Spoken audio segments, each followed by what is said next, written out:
અરે મમ્મી, શું કહું હવે? તહેવારનું નામ સાંભળતા જ મને તો પરસેવા છૂટી જાય છે. હવે જુઓ, દિવાળી આવી રહી છે, કેટલી સાફ સફાઈ કરવી પડશે અને કેટલી બધી વાનગીઓ બનાવવી પડશે. આ બધી વસ્તુઓથી કંટાળીને જ હું શહેરમાં પતિ અને બાળકો સાથે રહેવા માંગતી હતી કે બધું બજારમાંથી ખરીદી લાવીશ. પણ નહીં, સસરાજી શું ગુજરી ગયા. તમારા જમાઈએ તો મારા માથે પોતાની મા અને બહેનને લાવીને પટકી દીધા. જેમ તેમ કરીને નણંદના તો લગ્ન થયા, પણ આ ડોશી તો મારા કળેજા પર બેઠી છે. ખબર નહીં ક્યારે મરશે. પ્રીતિ પોતાની માતા કમલેશજીને કહે છે. કમલેશજી બોલ્યા, મને નથી લાગતું તારી સાસુ એટલી જલ્દી મરવાની છે. જોયું નહીં તે? તારા સસરાજી એકદમ સ્વસ્થ હતા, તેઓ કેવી રીતે ફટાફટ નીકળી ગયા. અને તારી સાસુને કેટલી બીમારીઓ છે, છતાં જો કેવી આરામથી બેઠી છે. અને બેટા, તું તહેવારમાં એકલી શું કામ મજૂરી કરીશ? તારી સાસુ પાસે પણ કંઈક કામ કરાવ. હું તો કહું છું, દિવાળી પહેલાં તારી નણંદ નેનાને પણ બોલાવી લે અને બંને મા દીકરી પાસે આખા ઘરની સફાઈ કરાવી લે. પછી કોઈને કોઈ બહાને નણંદ નૈનાને પાછી મોકલી દેજે.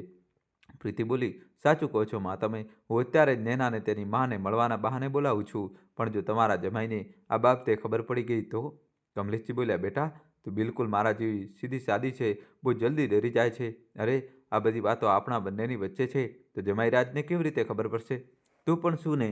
આટલું કહીને તેમણે ફોન મૂકી દીધો. પ્રીતિ તેની સાસુ વિમલાજીને બોલી, મમ્મીજી, બહુ દિવસ થઈ ગયા, નૈના અહીં નથી આવી. થોડા દિવસ માટે તેને અહીં બોલાવી લો, તમારું પણ મન લાગશે.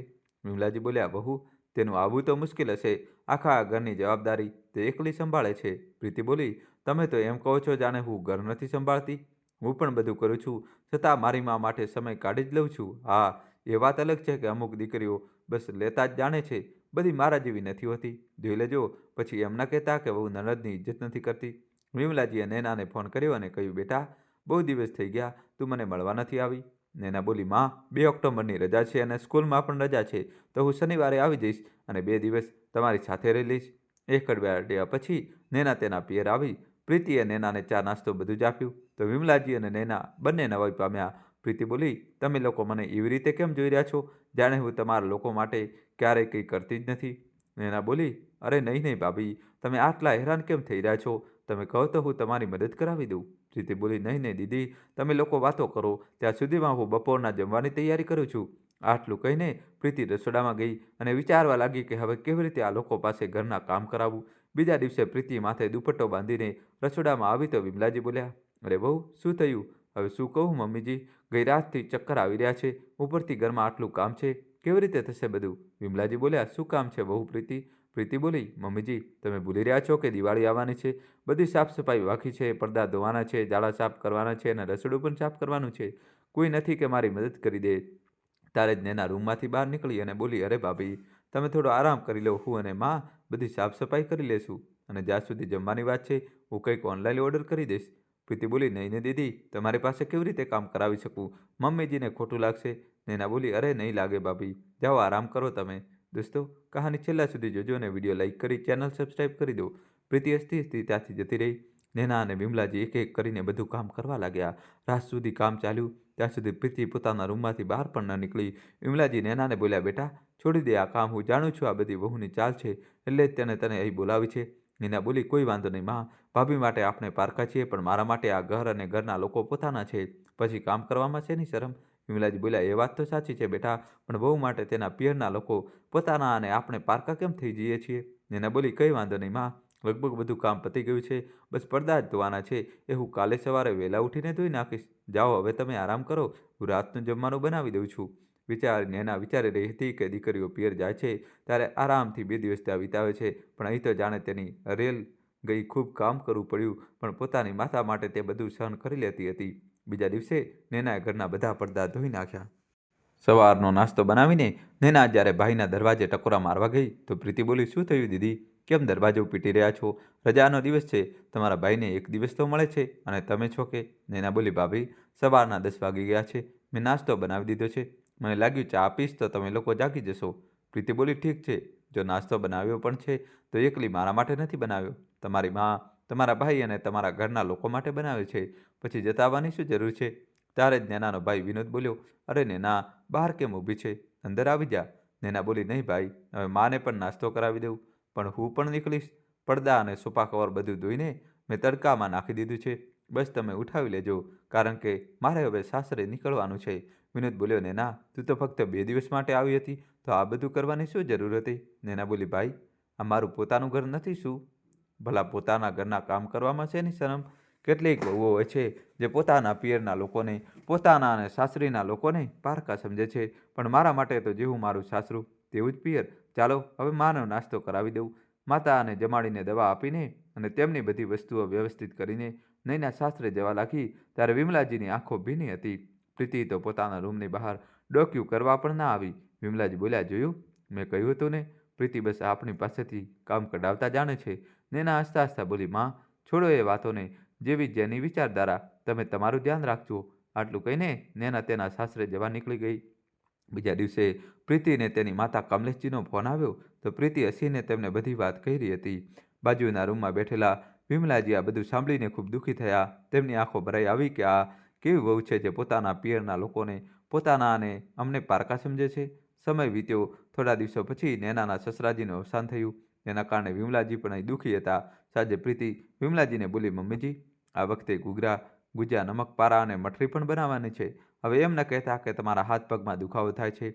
વિમલાજી બોલ્યા, હવે તું કેવી વાતો કરી રહી છે? તું જાણે છે ને નૈનાના સસરાજીનું અવસાન થયું છે. એવામાં આપણે તહેવાર કેવી રીતે ઉજવી શકીએ? તેના ઘરમાં શોખ છે અને આપણે આપણા ઘરમાં દિવાળી મનાવીશું? પ્રીતિ બોલી, તો સસરાજી તેમના મર્યા છે, મારા નહીં. હું મારા ઘરમાં તહેવાર કેમ ન મનાવી શકું? વળી દીકરીના સાસરે જો મોત થાય તો શું પિયરના લોકો વર્ષ આખું શોક મનાવશે? અને હવે આ વાતને કેટલા દિવસ થઈ ગયા, તમે બસ બહાના શોધો છો. તમને ખબર છે કે બજારમાં મીઠાઈઓ કેટલી મોંઘી મળે છે? અરે શું તમારા લોકોનો ખર્ચો ઓછો છે કે તમે તમારા દીકરાના ખિસ્સા ખાલી કરાવવા બેઠા છો? ચાલો અને તૈયારી કરો. વિમલાજી દુઃખી મનથી વહુ સાથે રસોડામાં ગયા. પ્રીતિએ બધો સામાન કાઢ્યો. થોડીવાર વિમલાજી સાથે બેઠી અને પછી કંઈક બહાનું બનાવીને ત્યાંથી ઊભી થઈને જતી રહી. નમક પારા, મઠરી બધું જ વિમલાજીએ એકલા બનાવ્યું. પછી વહુને બૂમ પાડી અને બોલ્યા, વહુ ઘૂઘરા એકલાથી નહીં બને, તારે પણ મારી મદદ કરવી પડશે. પ્રીતિ બોલી, ખાતી વખતે તો તમને કોઈની મદદ નથી શોધતા. ન જાણે કેમ નૈના દીદી સસરાને પણ અત્યારે જ મરવાનું હતું. દિવાળી પછી મર્યા હોત તો ઓછામાં ઓછું એ આવીને તમારી મદદ તો કરી દે. ચાલો તમે ઘૂઘરા વાળીને આપતા જાઓ, હું તળી નાખું છું. તહેવારના દિવસે પ્રીતિએ પ્લેટમાં બધી મીઠાઈઓ સજાવીને રાખી. જેવી વિમલાજી બહાર આવ્યા અને મીઠાઈઓ પર નજર નાખી, પ્રીતિ બોલી, ખબરદાર મને પૂછ્યા વગર કંઈ પણ ન લેતા. આમ પણ તમને ડાયાબિટીસ છે. તમારા માટે મેં અલગ ડબ્બામાં કેટલાક પતાસા રાખી લીધા છે, તેનાથી જ મોઢું મીઠું કરી લેજો. આટલું કહીને તે લોકોને મીઠાઈ આપવા જતી રહી. સમય વીત્યો. નવું વર્ષ આવવાનું હતું. એક દિવસ પ્રીતિને કમલેશજીનો ફોન આવ્યો કે તેના પિતાની તબિયત સારી નથી. સાંજે પ્રીતિ તેની સાસુને બોલી, મમ્મીજી હું થોડા દિવસ માટે પિયર જવા માંગુ છું, તમે જોઈ લેજો. વિમલાજી બોલ્યા, વહુ થોડા દિવસો પછી પાછી આવી જજે. નવું વર્ષ પણ આવવાનું છે અને તું તો જાણે છે કે ઘરમાં પૂજા હોય છે. પ્રીતિ ગુસ્સાથી ચીસ પાડીને બોલી, તમારું મગજ ખસી ગયું છે. મારા પપ્પાની ત્યાં તબિયત સારી નથી અને તમને નવા વર્ષની પડી છે? અરે તમારી દીકરીનો સસરો મરી ગયો તો તમે દુઃખ મનાવો છો અને મારા પિતાની તબિયત ખરાબ છે તો તમને તહેવાર ઉજવવો છે? તમારે આ ઘરમાં રહેવું છે તો ઘરની બહાર કાઢી મૂકવું. વિનોદ પ્રીતિને બોલ્યો, તું મા સાથે કેવી વાતો કરી રહી છે? પ્રીતિ બોલી, તમારી મા સઠિયાઈ ગઈ છે. પોતાની દીકરીનું ઘર તેમને પોતાનું લાગે છે અને મારા મા બાપ તેમને ખરાબ લાગે છે. મારા પપ્પાની તબિયત સારી નથી અને હું એમ કહું છું કે જેમ તમે તેમને અહીં લઈને આવ્યા હતા તેમ જ પાછા ગામડે મોકલી દો. એમનું મોઢું જોવાની પણ મારી ઈચ્છા નથી થતી. મનહુસક્યાની જ્યારથી આવી છે મારું જીભું હરામ કરી નાખ્યું છે. દોસ્તો, કહાનીમાં નવો ટ્વિસ્ટ આવશે. છેલ્લા સુધી જોજો અને વિડીયો લાઇક કરી ચેનલ સબસ્ક્રાઇબ કરી દો. ગુસ્સામાં બડબડાટ કરતી પ્રીતિ તેના પિયર જતી રહી. વિનોદ બોલ્યો, માં તેની વાતો પર ધ્યાન ના આપ. તું તો જાણે છે કે તે કેટલા ગરમ સ્વભાવની છે. વિમલાજી બોલ્યા, બેટા મારું એક કામ કરીશ? વિનોદ બોલ્યા, હા માં બોલો. મને સાચે જ ગામડે પહોંચાડી દે બેટા. ત્યાં ઘર છે, ખેતીવાડી છે, કોઈ વસ્તુની કમી નથી. તારા પિતાજી સાથે ત્યાં જેટલો પણ સમય વીત્યો મોટા સુખથી રહેતી હતી. અહીં હું ખૂબ જ એકલતા અનુભવું છું. બસ એટલું ધ્યાન રાખજે કે આજ શહેરમાં તારી બહેન છે તો બસ તેને મળતા જુલતા રહે. વિનોદે માતાને સમજાવવાની બહુ કોશિશ કરી પણ વિમલાજી બોલ્યા, બેટા જો તું મને સુખી જોવા માંગતો હોય તો સાચે જ મને ગામડે પહોંચાડી દે. ત્યાં ઓછા પૈસામાં પણ મારું ગુજરાન થઈ જશે. ત્યાં હું સન્માન સાથે જીવી શકીશ. આટલું કહેતા કહેતા વિમલાજીની આંખો ભરાઈ આવી. વિનોદને પણ આ વાત સાચી લાગી. તે બોલ્યો, ઠીક છે માં, પ્રીતિને આવવા દે. તેના પછી હું તને ગામડે પહોંચાડી દઈશ. 4 દિવસ પછી પ્રીતિ પાછી ફરી તો વિમલાજીનો સામાન બાંધેલો હતો. તે રૂમમાં જઈને પોતાના પતિને બોલી, ક્યાં જવાની તૈયારી થઈ રહી છે? વિનોદ બોલ્યો, માં ગામ જવા માંગે છે અને તમારી બંનેની જામતી નથી, એટલે મેં ફેસલો કર્યો છે કે માને ત્યાં જ મૂકી આવું. પ્રીતિ બોલી, તમારું મગજ ખરાબ થઈ ગયું છે કે શું? જો તે જતી રહેશે તો ઘરનું બધું કામ મારે કરવું પડશે. વિનોદ બોલ્યો, તો તું માને માત્ર કામ કરાવવા માટે જઈ રાખવા માંગે છે? પ્રીતિ બોલી, તમે સમજતા કેમ નથી? જો તે ગામ જશે તો સમજી લેજો તમારા હાથમાં કંઈ નહીં આવે. વિનોદ બોલ્યો, તારો મતલબ શું છે? પ્રીતિ બોલી, તમારા ગામવાળા એ જ તાકમાં બેઠા છે કે ક્યારે તે ગામ આવે, જેથી તે લોકો અને તમારી બહેન મળીને તેમને આપણા વિરુદ્ધ ભડકાવે. પછી કાં તો તમારી બા બધું તમારી બહેનના નામે કરી દેશે, અથવા જે તેમની સેવા કરશે તેના નામે કરી દેશે. તમારા હાથમાં કંઈ નહીં આવે. થોડું તો આપણા બાળકો વિશે વિચારો. અરે, જેટલા દિવસ આપણે તેમની સેવા કરવાની હતી તે કરી દીધી, હવે પોતાના વિશે વિચારો. સાચું કહ્યું છે કોઈએ કે લાલચનો કીડો જ્યારે કરડે છે ત્યારે માણસને ખબર નથી પડતી. વિનોદના મનમાં પણ લાલચ આવી ગઈ. તે વિમલાજીના રૂમમાં આવીને બોલ્યો, માં, તમે ગામ જઈને શું કરશો? ત્યાં તમારી સંભાળ કોણ રાખશે? અને જો તમને કંઈ થઈ ગયું તો સંબંધીઓની 4 વાતો અમારે અલગથી સાંભળવી પડશે. વિમલાજી એક નજર વહુ તરફ નાખી અને તે બધું સમજી ગયા. તે બોલ્યા, બેટા, પણ તું તો મારી વાત સાથે સહમત હતો, તો હવે શું થયું? પ્રીતિ બોલી, ના મમ્મીજી, અમે તમને ત્યાં એકલા નહીં મોકલી શકીએ. ત્યાં તમારી સંભાળ રાખનાર કોઈ નથી. વિમલાજી બોલ્યા, પણ બહુ, મારે એ મન નથી લાગતું. હું પોતાને પાંજરામાં કેદ પક્ષી જેવી અનુભવું છું. પ્રીતિ એક ક્ષણ રોકાઈ અને કંઈક વિચારીને બોલી, ઠીક છે, અમે તમારા રહેવાની એવી જગ્યાએ વ્યવસ્થા કરીશું ત્યાં તમારું મન લાગે તો પછી ઠીક છે ને? પણ 2-3 દિવસ રોકાઈ જાઓ. જેવી વ્યવસ્થા થઈ જશે એટલે તમને જણાવી દઈશ.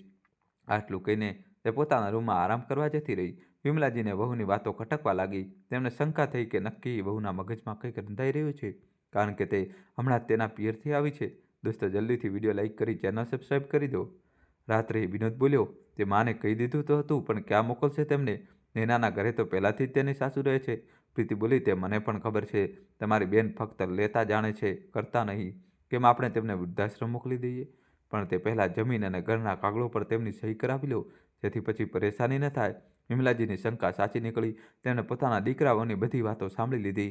તેમણે તરત જ પોતાની દીકરીને ફોન કર્યો અને બોલ્યા, હજી મારા શરીરમાં એટલી તાકાત છે કે હું મારા નિર્ણય જાતે લઈ શકું. નેના બોલી, માં, તમે શું નિર્ણય લીધો છે અને હવે શું કરવાનું વિચારી રહ્યા છો? વિમલાજી બોલ્યા, આ લોકો મોડે સુધી સૂતા રહે છે. હું સવારે બસથી પાછી ગામ જઈ રહી છું. બસ તને જણાવી રહી છું જેથી તું પરેશાન ન થાય. આટલું કહી તેમણે ફોન મૂકી દીધો.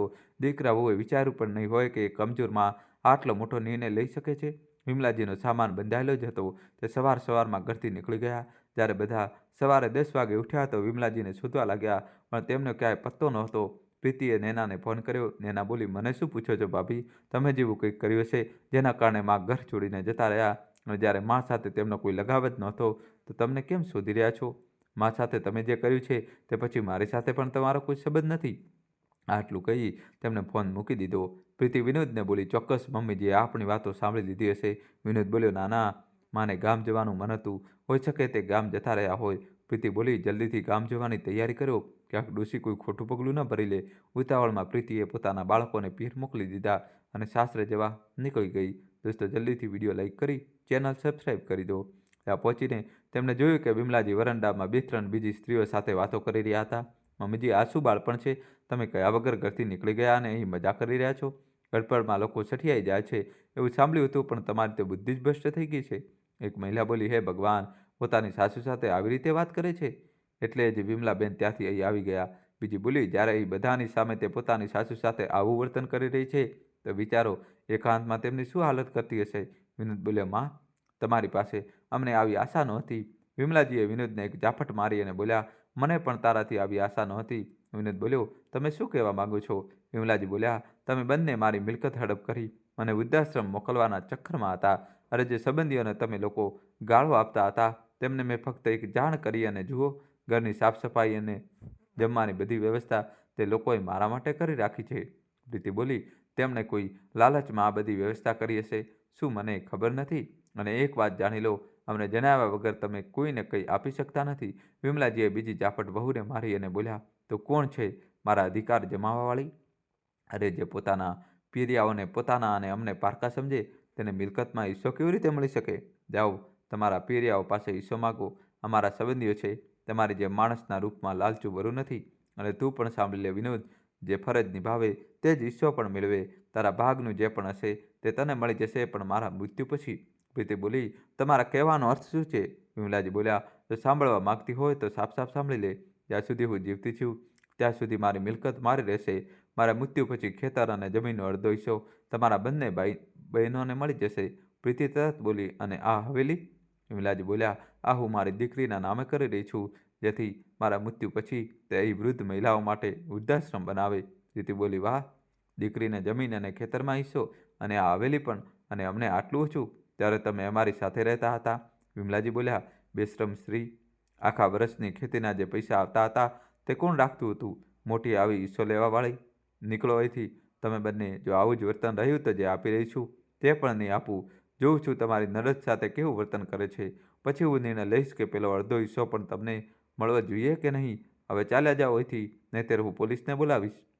વિનોદ લાચાર થઈને મા પાસે માફી માંગતો રહ્યો, પણ વિમલાજીએ તેને માફ ન કર્યો અને ત્યાંથી ઉઠીને ચાલ્યા ગયા. વિનોદે પ્રીતિનો હાથ પકડ્યો અને બોલ્યો, ચાલ હવે અહીંથી. વધારે લાલચનું પરિણામ આ જ હોય છે. મેં તને કહ્યું હતું કે શાંતિથી માને ગામ જવા દે, પણ તે મારું એક ન સાંભળ્યું. હવે બંનેને ત્યાંથી આખરે ખાલી હાથે પાછું ફરવું પડ્યું. તો દોસ્તો, કહાની કેવી લાગી અમને કોમેન્ટમાં જણાવજો, અને તમારું મંતવ્ય કોમેન્ટમાં જણાવો. અને દોસ્તો, કોમેન્ટમાં તમારે જય શ્રી કૃષ્ણ લખવું જ પડશે. વિડીયો લાઇક કરીને ચેનલ સબસ્ક્રાઈબ કરી દો. ખૂબ ખૂબ ધન્યવાદ. દિલથી આભાર.